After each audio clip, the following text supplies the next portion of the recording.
or if you can record in your heart, in your brain, no problem. Right? But yes, once again, with the tips and tricks, once again, after having this course, you go back to the home base, you have the one day, at least in between. We made it something like that, Thursday that we have. So you have to write them all together, what you have learned here, so that you can rehearse them and then come back to the next class. Means you can collect and just get together what things that you're missing. So that is also another way to do the things 2 times, something like that. Clear, understand my name? Yes, so before starting, once again, my dear, the station 1 abdomen, feel it, this is the station 1 room, right? You have the 2 patients all together here. So the outside of the room, you'll be seated and 5 minutes break, means that you have the 5 minutes before entering into the room. Feel I'm the examiner and he himself is an examiner, both are examiners. So one will be the dominant character and another one will be the non-dominant. In a station 1 abdomen, I will be the dominant and he will be the dominant in the respiratory. But both have the same power to mark on you. Understand? Something like that, the examiner, to make it more standard, statistically more standard. That's why they made it something like that. Clear? So the examiner will go outside and feel it, I'm the examiner, I just go outside, I just introduce them, say, hello sir, my name is Dr. Sa, I'm one of the examiner here today. So he will bring you back into the room and they will introduce, yes, this Mr. Smith or whatever the names, alright? So this is your patient, so you have to examine the abdomen. That's it. Immediately after that, what as a candidate, what you will do? Feel that this is my 2 examiner, I'm the candidate now. Clear? So I enter into the room, he himself introduces himself as an examiner. I will enter into my room and I say, hello sir, good morning. Hello sir, good morning. Having a good smile. Smile is first. Remember, for all stations, whenever you enter, smile is first, having a good smile. Even though you are so suffering with whatever, physically or mentally. Smile is always ready. A smile can win the heart of the peoples of all over the world. So why not to have the examiners of PACES examiners? So must do that. Always smile. Ready-made smile. Do practice it. See how you're looking. Smile is something like that. You see, I can record and take a photo, then you'll see then how much you're looking. So having a good smile means you're the confident candidate. Because in your exam, that is said, and that is also seen that how much and to what extent that you are confident. Clear, my dear? So yes, always a good start and a good handshake. In the army, he's from army, Lieutenant Colonel, right? So they are trained how to handshake. Yes, do a handshake, a good grip handshake. They're trained that. So yes, once again, a good grip handshake also making a transmitting rapport to the the examiners and also as to your patients as well. Nothing like that. Just hello, all right, no, nothing like that. Or a stylist handshake. No, nothing like that. Yes, having a good smile and also handshake is must, my dear. Even though you're females, you do it. Yes, this is accepted and this is very, because the breach examiners are coming. Sometimes you are avoiding their people. As a first impression, they say, all right, this lady is something like that, or this man is something like that. Please do handshake and having a good smile. Clear, my dear, what I'm saying? This is the first tips and tricks. Whatever the stations you're going, please do it. You enter into the room, you have a good smile to examiner and start with the good smiling as well. But before handing and touching, especially the station 1, station 3 and station 5, before touching, here's my dear doctor, you see, the hand wash is there. Alright? Some of the tips and tricks that what I'm saying is very important. Yes, 6 is more for ending the session. Alright. I'm taking more 6 and 6. Okay. Thank you very much.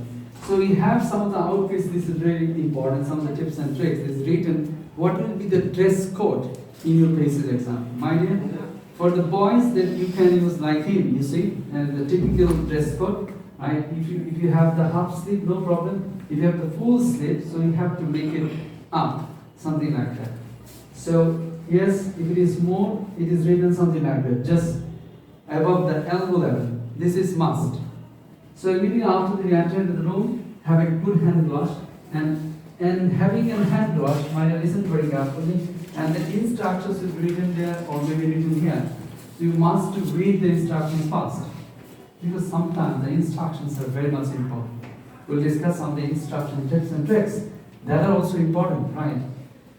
So once again, if it is written something like that, the man having some tummy pain or having the lots of surgeries done earlier, so you have to examine the patient's tummy. So surgeries earlier, lots of, so diagnosis done, the Crohn's disease, we already got the diagnosis. So simple tips, you see that it is written this man or this lady has underwent lots of surgeries earlier in her life, so you have to examine the tummy or abdominal diagnosis done, the Crohn's disease. That's it, you get a lot of scars, nothing else there. Clear my what I'm saying. So these instructions sometimes so helpful to reach your diagnosis. So once again, immediately after that, we are talking the abdomen station minor. So one of the best approach that we learn from here today. So this is very important. So what is the approach minor? Listen very carefully.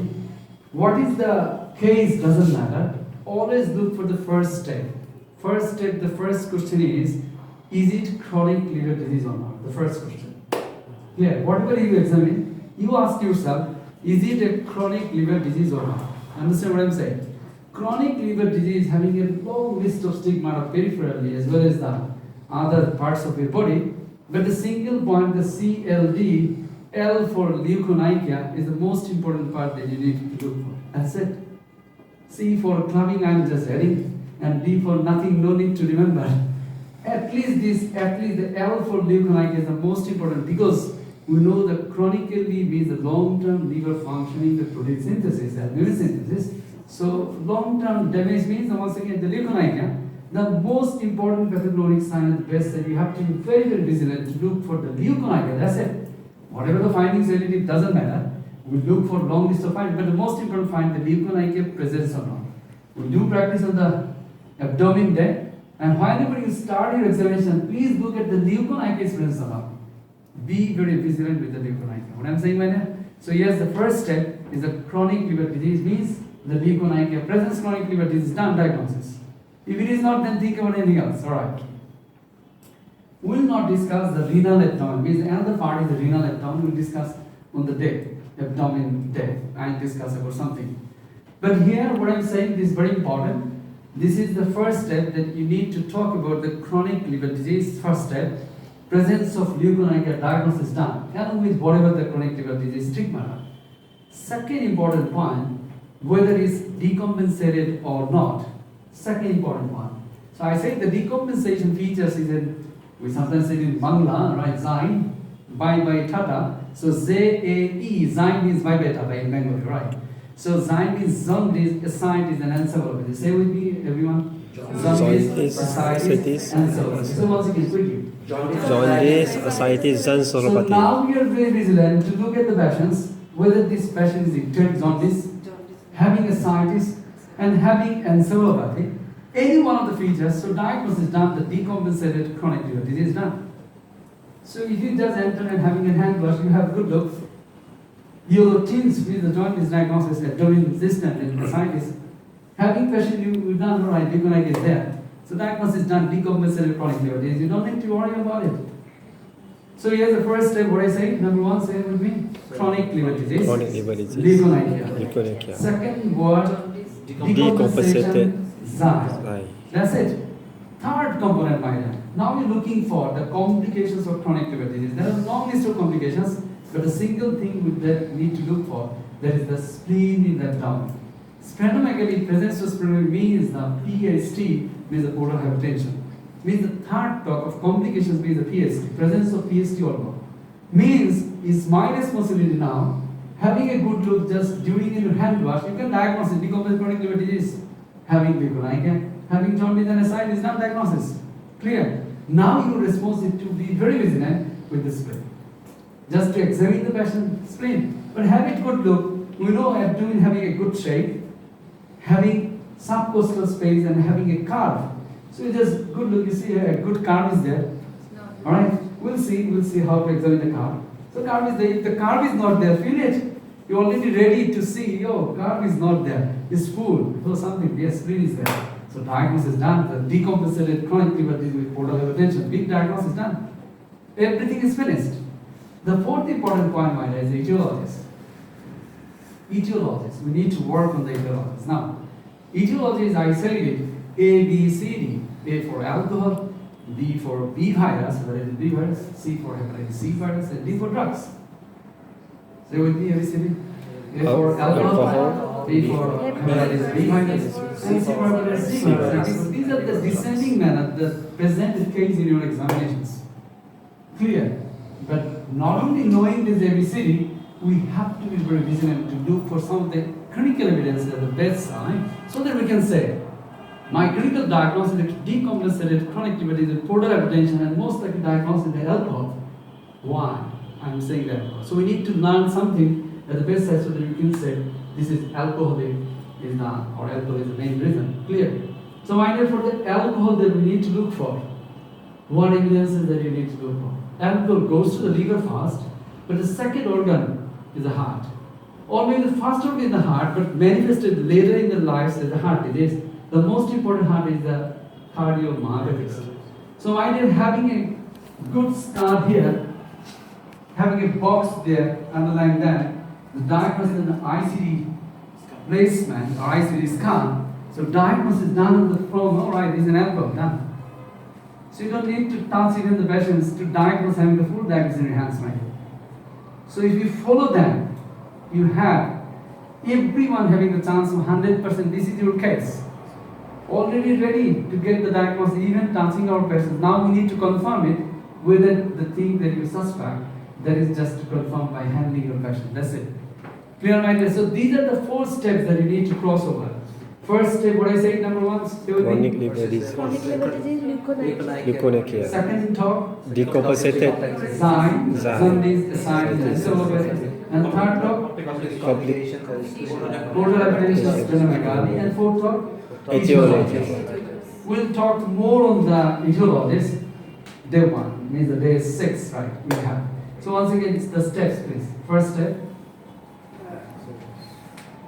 First step. No, forget the examination. First step, what I say. Approach. Approach. Examination.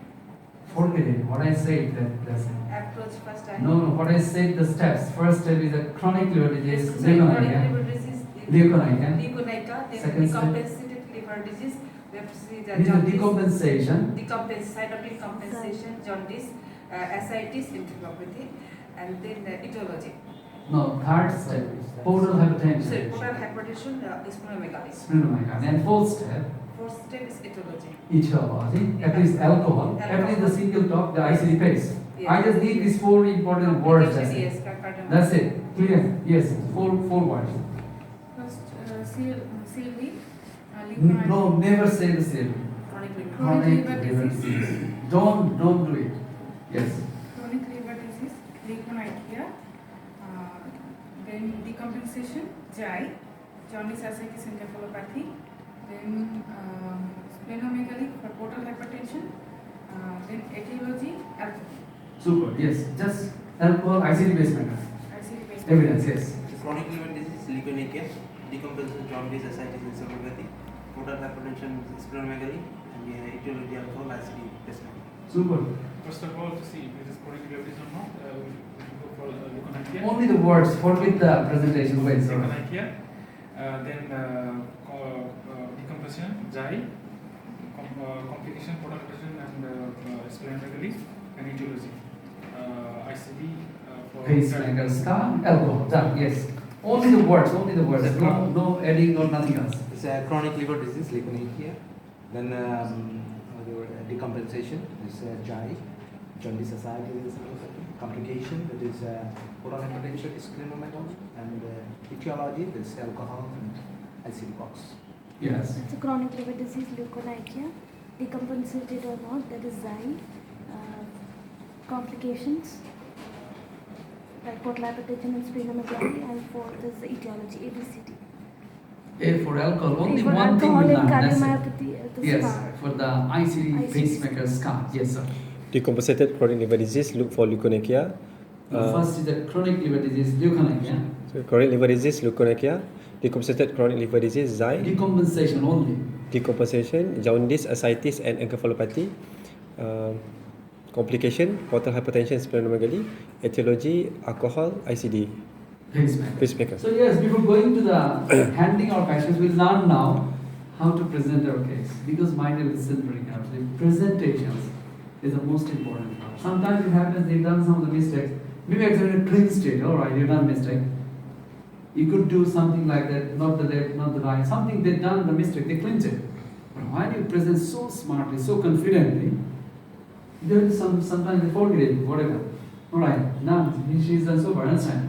So presentation is the last part that will give you the good impressions to the examiner, having the good marks, even an excellent marks. You cannot imagine. So my dear, listen very carefully. While you present your cases, you just move forward and look at into the two eyes, means the four eyes of two examiners, and having a good confident look. Just turn up and just say that my clinical diagnosis of this young man, gentleman, elderly lady, middle-aged lady, saying something like that, or if you have the names, Mr. Smith, if you can do it, so yes, the smartest presentation, yes, Mr. Smith, on examination of this Mr. Smith, I found something like that, whatever the ways. So I listen very carefully. Presentation, the two ways that you can do. One is anterograde ways, one is retrograde ways.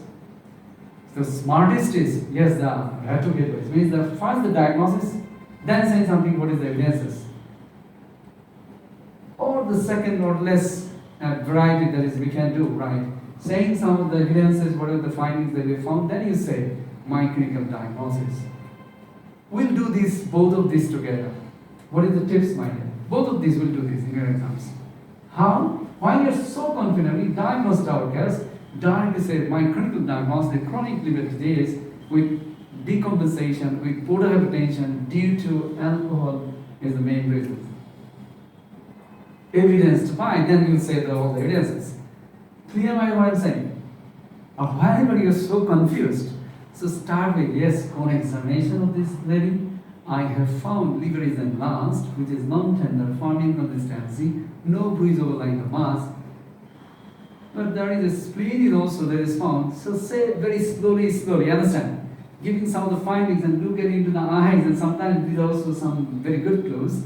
While you are confused, give the findings first. I'm saying, what I'm saying, clear. But while you are confident, give the diagnosis first.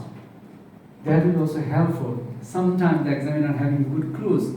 Examiner will never, I'm saying, while the number of examiners you're getting the 5 into 2 means the 10 examiners that you have to encounter, 8 patients will have, but the 10 examiners will be there. I'm saying the more than 100% examiner will be cooperative and positive personality. Because they are trained as a positive person, not the negative like in our countries or something like that. Or somewhere, something like that. Nobody will have the tension, right, intention to do failure, mind. Rather to do make it a pass. To encourage you to be, wow, super, you've done excellent, man. Go fast, yes. They will help you to do the best from your side. They will make you to, yes, to do the best, man, do the best, something like that. So, yes, sometimes it will be helpful. Got the tips, what I'm saying. When you're confident enough, say the diagnosis. My clinical diagnosis is a cerebrovascular disease. Yes, thank you very much. I'll take more 10-15 minutes in this session. I'll cover it, don't worry. So yes, what I'm saying is, whenever you're confident, then say the diagnosis first. Whenever less confident or confused, start the findings first. Alright, this is so, yes. Make it have it tonight. Yes, so yes, my doctor, so what I'm saying, the presentation, I'll say some of the presentation skills in the day one and different days. I'll just make it to write also, so that you can do practice as well, the presentation skills. I'm not going for the full presentations here, right? So let me start with the examinations part, right? What do you need to do? As already we learned the steps that we need to confirm it, whatever I thought it. So whenever you enter into the room, the 5 minutes doing nothing, rather thinking that station 5 that you finished, maybe 5 you finished, you entered the station 1, or maybe this is your first station. Understand what I'm saying? That may be your cases, clear. Sometimes happen, you finish the 5, you are now 5 minutes in your hands, you are thinking about what I have done, mistakes in the station 5. You are always thinking about the back. Forget the past history, my friend. I'm saying in your exam. Forget the past and delete from the brain. And do the best for the next station. And doing for the next station best, the way is, you do rehash yourself what you enter into the room and do the things, what are the steps that you've learned from it, the 1, 2, 3, 4, that you are just looking and ready for that. And the respiratory station, just prepare for 2 minutes, just to think about the steps that you learn. Then I go there and start and look for this. Sometimes it happens that you prepare enough, you done practice, but after entering the room, you just do whatever, it's your nature. So what I'm saying, sometimes it happens even though you prepare. I have seen a lot of candidates, they're well prepared, but I don't know what happened to them. They enter into the room, they do whatever they like, whatever their nature actually. So this is very important in the word that I say. So the thing is that will come to your nature when you do practice many times. Clear understanding. Maybe you prepared for some exam, something like that, whatever the preparations. But you enter into the room, you are doing your nature. So that's why you have to make the things next to your nature. Something like that. Means you when you go back to your country, you do steps, do practice something like that many times. So you'll feel that never so many pressures onto your brain, so that you are not forgetting any of the steps, not to do anything else, something like that. Yes? So let me start by getting right to the examinations part here. So immediately after that, the hand wash, you come back to the sessions. So each and every examination station, like the station 1 and station 3, and also even the station 5. Whenever you start examining, so you need to follow some of the important steps. And these steps are very important. Starting with the introduce yourself. Hello sir, good morning. My name is Dr. Saha, one of the PACES candidate, not the SHO in this clinic. It is not written there. So you introduce yourself, the real introductions. Clear? So just say that I am one of the PACES candidate here today. I have been asked to examine your tummy. Clear? The instruction that you are going for. So during this procedure, or you can say what you are going for, means what I am going for, sir, I would like to have a good look, feel and listen of your tummy. Same thing for the respiratory station also. I'll have a good look inspection, feel for palpation or whatever the palpation, and listen means the auscultation. Understand what I'm saying? So the three important things that you need to do. So first is the introduction, second is introduce yourself, third is instruction. You should give instructions whatever you're going to do. Number 4, whilst doing the examination, sir, if you feel any kinds of the pain or discomfort, just let me know. I will be stopped or I'll take care of that part. Sometimes having the tummy having some of that tenderness, so you need to care of that part because you need to examine, but you have to be very careful of that particular part. So you need to say him or her, giving good confidence that you will not hurt the patient. Because hurting the patient, jail fare is cut, means you'll get the 0 marks. Be careful. Understand what I'm saying? This is called the jail fare. So here, once again, starting with the introduction. What I said, introduction. Then, number 2, introduce yourself. Then, yes. Then the brief is instructions. Then the pain management. So immediately after the pain management, next very important, the positioning as well as the exposure. This is very important. Dr. Shazin and you, the position was the 45-degree angle, still is there. Look at that. I'm just looking at you, hitting you with the papers. So I listen very carefully. Position for the abdomen, lying flat. Remember this one. Abdomen, lying flat. Lying flat. Flat means flat. You have to look at whether it's really lying flat or not. No head and no foot end will be raised. No. Nothing like that. Alright, yes. So the position for the abdomen or maybe the lower limb examinations, for the neurology, that should be the lying flat. Remember. And for cardiovascular system and the lungs, should be the 45-degree angle. Always fix it. Position is important. If you turn the position means you turn to the A, B, C, D. So how come the E for examination comes up? Clear. Means you must do the position first. So positioning is must my dear. If you don't do this, means the basic things are missing. Clear? Immediately after the exposure. Exposure is must once again. For the tummy examinations, you have to do the mid chest to the mid thigh. Very simple. But we don't do the mid thigh. We will make a bit lower, something like that. Clear? That's enough to expose, even though the females, males doesn't matter. Right? For the females, the peoples have sometimes a gown, so you can keep this gown above these areas. Whenever you need them, you can make it down. Look at that, and you can cover it up. Because you need also the chest to examine as well, to do the inspection on the spinal ligament, you'll see. Clear? For the females, then you need to cover it up. When you need them, you can just ask her, would you ma'am, please just make it down. For me, I would like to see on your chest. That's it, clear understanding. So this really needed. So make it down and loop once again and then cover it up. So this is called the once again the gel fat, well fat. Clear, my dear, what I'm saying? So the exposure is must. Clear what I'm saying? So once again, definitely before touching the patient, start with the hand washing. Immediately after that, you handshake, hand wash, handshake, introduce yourself. Once again, the instructions, whatever you are going for, pain management means the same from the pain, and after that, once again, position and exposure. So, what are the steps? First is introduction. Hand wash, Hand wash. handshake, Hand wash. Handshake. handshake, Introduction.